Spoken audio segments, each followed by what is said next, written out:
Τι είναι αυτό? Ένα σφουργίτη.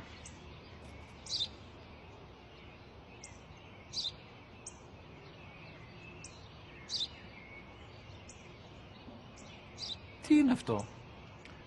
Μόλις τώρα στο πατέρα, σφουργίτη είναι.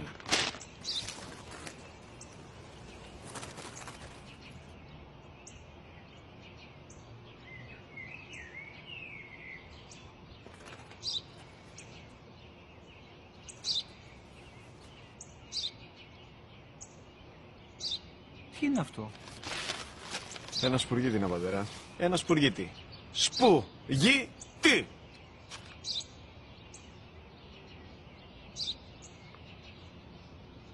Τι είναι αυτό? Γιατί το κάνεις αυτό το πράγμα, μπορείς να μου πεις? Τόσες φορές σου είπα, είναι ένα σπουργίτη! Δεν το καταλαβαίνεις! Πού πας?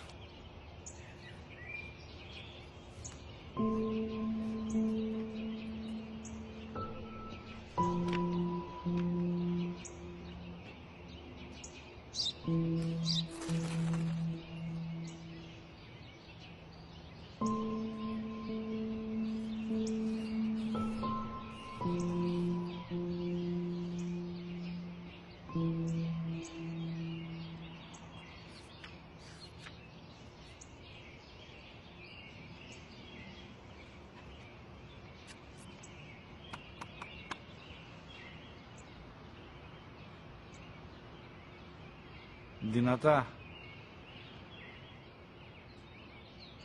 Σήμερα ο μικρός μου γιος που πριν λίγες μέρες έκλεισε τα 3 καθόταν μαζί μου έξω στο πάρκο όταν ένας σπουργίτη ήρθε και κάθισε απέναντί μας. Ο γιος μου με ρώτησε 21 φορές τι ήταν αυτό και του απάντησα και τις 21 φορές ότι ήταν